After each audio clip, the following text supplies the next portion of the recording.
आज जस्टिफाई सब हो चुके हैं। जस्टिफाई का मतलब समझते हो? माफ भी किए गए हैं, स्वीकारे भी गए हैं। प्रभु ने हमसे प्यार किया, हमको गले लगाया। पर आपको पता है चर्च का प्यूरिफिकेशन बाकी है।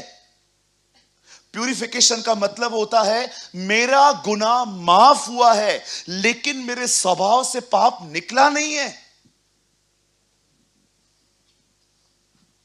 जैसे खुदा ने पहले आदम में से उसकी वाइफ निकाली, सेकंड एडम उसका चर्च उसका वाइफ है, बाइबल कहती है उसकी पत्नी के लिए उसमें से कुछ निकला है।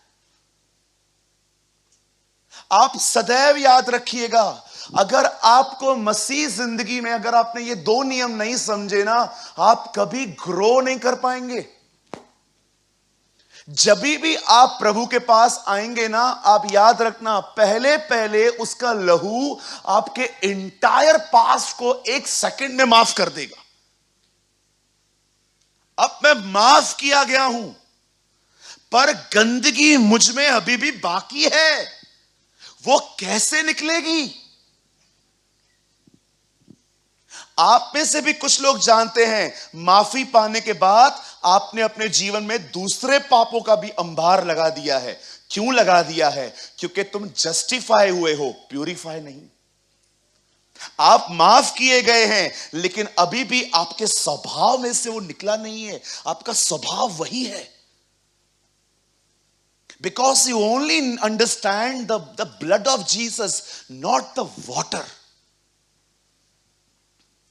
आप सदैव याद रखना, पानी सिर्फ प्यास नहीं बुझाता, पानी कचरा भी साफ करता है। हालेलुया। कभी आपने सोचा उसको सेकंड एडम क्यों कहा गया? दूसरा आदम। पहले आदम के यहां से हवा निकाली गई, दूसरे आदम में से चर्च के लिए यहां से वाटर और ब्लड निकाला गया। मैसेज अभी भी स्टार्ट नहीं हुआ है, करेंगे हम। It's very deep. आपका ध्यान इधर उधर होगा, कुछ समझ में नहीं आएगा। आप विश्वास करो, मैं आज फ्लायर में लिखने वाला था, लेकिन मुझे पता था ये भी हर्ट होगा लोगों को। मैं विश्वास कीजिए, मैं अपने फ्लायर में आज ये लिखने वाला था, मात्र गंभीर लोग ही आए। फिर मैं उंगलियों पे गिन रहा था कितने हैं, मैंने हटा दिया। 15-20 भी नहीं मिलते हैं, आपको पता है। उंगलियों पे गिनना पड़ता है। किरकिरा कौन कौन है? नहीं, ये गंभीर नहीं। आप विश्वास करो, ये जो हाथों में जो लकीरें हैं ना, ये भी पूरी नहीं हो पा रही थी मेरी। मैंने कहा छोड़, सबको आने दे।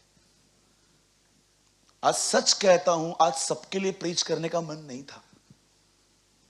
आज ऐसा लग रहा था सिंसियर लोगों को बुलाया जाए, क्योंकि मुझे पता था जो बाइबल नहीं पढ़ते हैं वो तो समझ ही नहीं पाएंगे। फिर भी मैंने प्रभु से कहा, प्रभु मुझे बुद्धि देना कि मैं एक्सप्लेन कर पाऊं अच्छे से।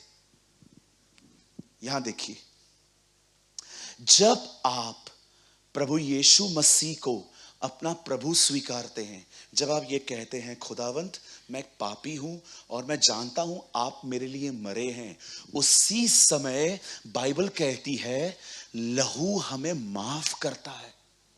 अब आप माफी पा चुके हैं, पर आप इस चीज को समझने की कोशिश करो, आप माफ किए गए हो, लेकिन पाप का स्वभाव अभी भी आप में है।